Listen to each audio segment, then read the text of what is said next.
L'homme et la femme étaient tous de nus et ils n'en avaient point honte. Genèse chapitre 2, verset 25. Bien-aimés dans le Seigneur, bonjour et bonsoir, selon l'heure à laquelle vous nous suivez. Nous bénissons le Seigneur pour la grâce qu'il nous donne encore ce jour pour échanger avec vous sur cette émission Prescription nuptiale. Comme vous le savez, dans cette émission, nous sommes en train de parler des exigences de l'harmonie conjugale. Et depuis plus sous peu, nous avons parlé des 5 exigences. Et aujourd'hui, nous allons parler donc de la 6e exigence. Et le passage de la Bible que je viens de lire, c'est ce passage qui nous permet de savoir qu'est-ce que nous allons aborder en ces jours. Nous sommes très heureux de vous recevoir au travers de ce cabinet où le docteur Jésus nous enseigne des choses importantes en rapport avec le mariage. Je suis Alain Bambi, conseiller conjugal, berger responsable de Tibio Ministries. Nous allons prier. Père, nous te bénissons pour ce jour et te recommandons ces enseignements. Encore aujourd'hui, nous sommes assis à tes pieds pour que tu nous parles. La Bible dit, vous connaîtrez la vérité et la vérité vous affranchira. Affranchis-nous par ta parole. Parle-nous, touche-nous, aiguise-nous et convainc-nous afin que nous soyons, Seigneur, affermis pour le bien de nos couples. Au nom de Jésus, nous avons ainsi prié. Amen. Heureux sommes-nous aujourd'hui de nous retrouver. Nous parlons de l'harmonie conjugale et de ses exigences. Et aujourd'hui, nous allons parler de la 6e exigence de l'harmonie conjugale. J'ai pris l'habitude de commencer à vous chiffrer. Quand je parle de 1er, 2e, 3e, j'ai pris l'habitude de vous montrer. Donc aujourd'hui, nous serons dans la 6e exigence de l'harmonie conjugale. L'homme et la femme étaient tous de nus et n'en avaient point honte. Quel est donc cet élément, cette 6e exigence en rapport avec l'harmonie conjugale? Aujourd'hui, nous parlerons de la transparence dans le couple. Bien-aimés dans le Seigneur, nous voulons déjà dire qu'il n'y a pas harmonie conjugale sans transparence dans le couple.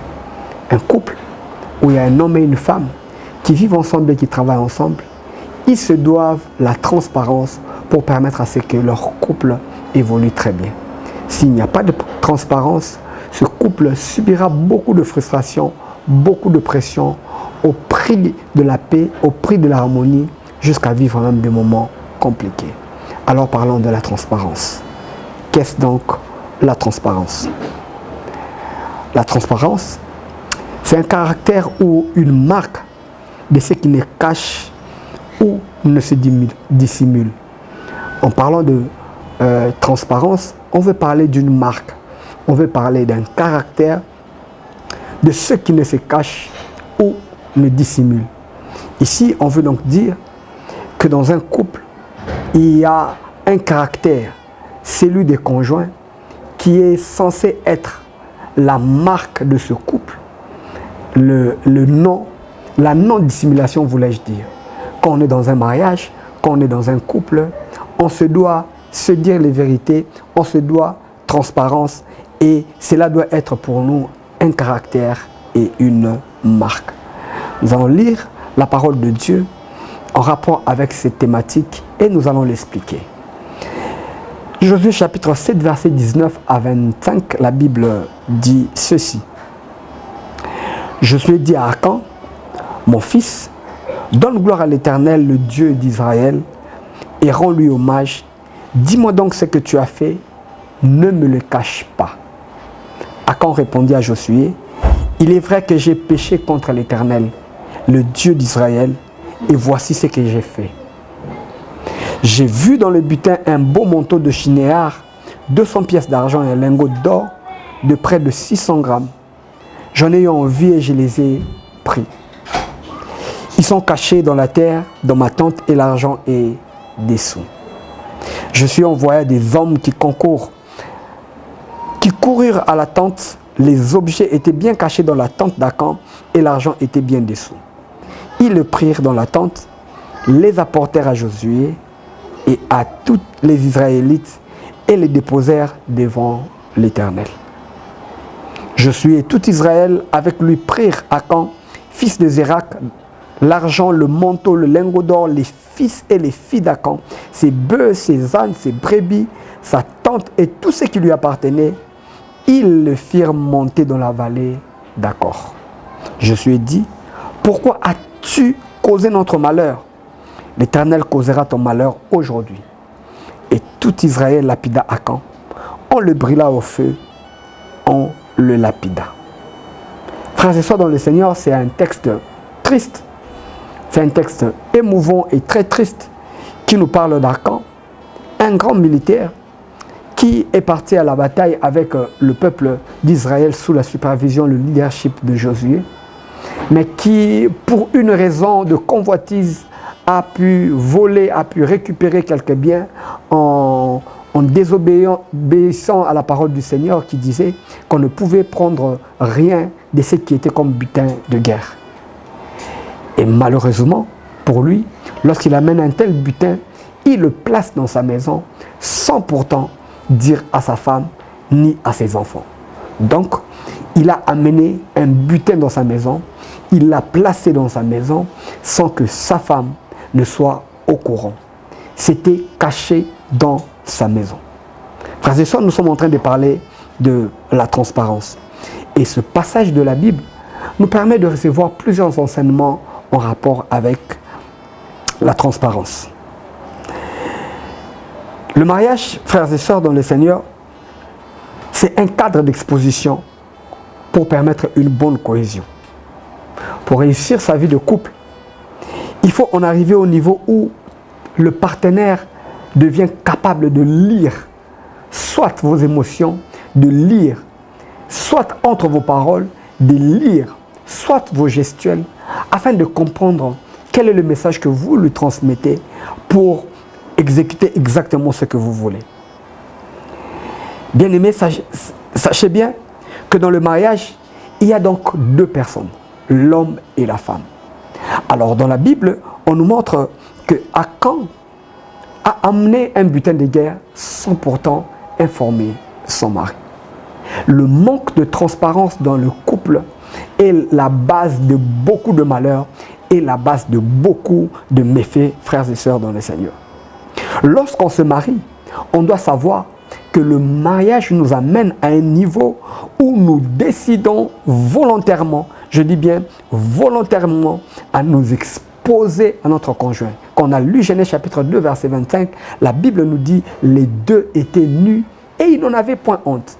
Ils ont décidé volontairement de se dénuder et ils n'en avaient point honte. C'est une décision qu'on prend.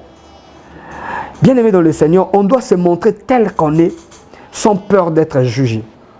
Lorsqu'on parle de la transparence, lorsque je parle de la transparence dans le couple appelle le principe de la redevabilité à son conjoint quant à l'information et à ses activités. Si vous voulez vous marier et si vous êtes marié, sachez que le mariage vous appelle à la redevabilité. Vous devez rendre compte. Quand on se marie, on devient celui qui rend compte à l'autre de ce qu'il fait et de la façon dont il est en train de faire ses activités.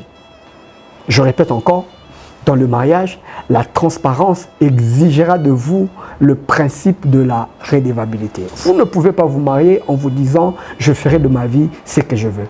Quand on se marie, le mariage nous oblige transparence.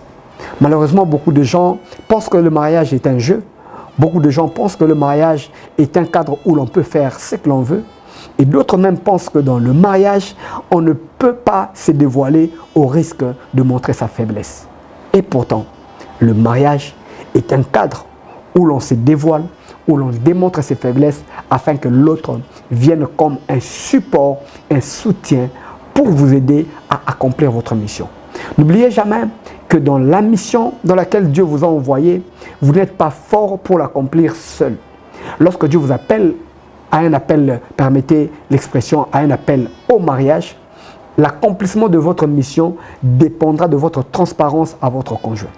Car tant que votre conjoint ne sait ce qu'il faut, ce que vous avez comme besoin, il vous aidera, il vous soutiendra afin d'accomplir exactement votre mission.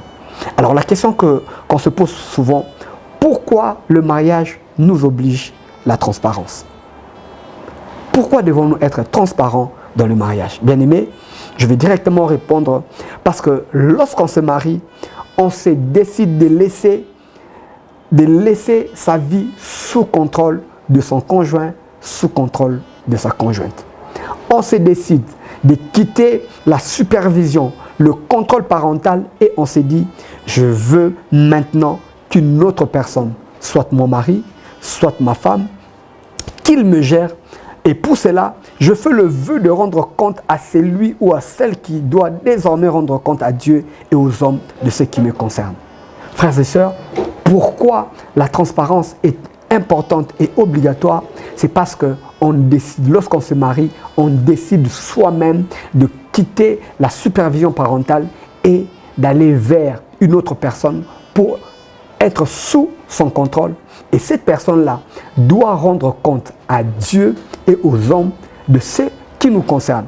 Personne ne vous oblige à vous marier. Mais lorsque vous vous mariez, sachez que la transparence vous exigera la redevabilité. Et ici, 1 Corinthiens chapitre 7, verset 4, la Bible dit clairement, la femme n'a pas autorité sur son propre corps, mais c'est le mari. Et pareillement, le mari n'a pas autorité sur son propre corps, c'est la femme. Du coup, celui qui a autorité sur votre corps devra savoir ce que vous faites de son corps. Votre corps dans le mariage n'est plus votre corps, c'est le corps de votre conjoint. Donc, il devra savoir où avez-vous amené son corps, qu'avez-vous fait de son corps. Bien-aimés dans le Seigneur, si vous avez compris ça, vous avez compris le principe assis sur la transparence dans le couple et pourquoi c'est exigeant, pourquoi il est exigeant qu'un couple parle, vive dans la transparence. Vous avez donc compris que lorsqu'on se marie, on se décide de se laisser diriger, conduire, superviser par une autre personne. Alors, le domaine dans lequel aujourd'hui je voudrais parler avec vous en rapport avec la transparence, je voudrais parler de l'information. Dans le couple, l'élément important dans lequel un couple doit vivre la transparence, c'est ce qu'on appelle l'information. Dans l'information, frères et sœurs, le couple doit se dire tout. Le couple doit se dire des choses essentielles. Il est bon, il est plaisant et c'est de l'harmonie dans le couple quand on partage les informations. Quand j'ai une information, je dois partager à ma femme. Lorsqu'on a lu l'histoire d'Akan, Akan n'a pas partagé l'information à son épouse. Voilà pourquoi les conséquences sont arrivées. J'imagine que si la femme d'Akan avait appris qu'Akan avait désobéi, il aurait dit, mon mari, tu as mal agi. Ou il aurait accepté, mais en assumant les conséquences. Il y a beaucoup de couples, il y a beaucoup de personnes qui vivent dans la maison avec un conjoint dont ils ne connaissent pas réellement ce qu'il est.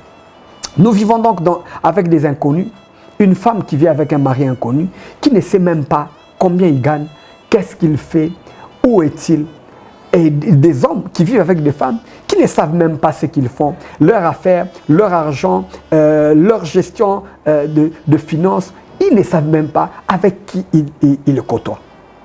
La transparence exige que nous puissions faire circuler, et je dis ici librement, l'information entre nous. Il y a donc harmonie dans le couple lorsque l'information circule, bien-aimés dans le Seigneur. La question que je vous pose, savez-vous ce que votre conjoint est en train de faire en ce moment? Savez-vous combien il gagne? Savez-vous avec qui il est en ce moment?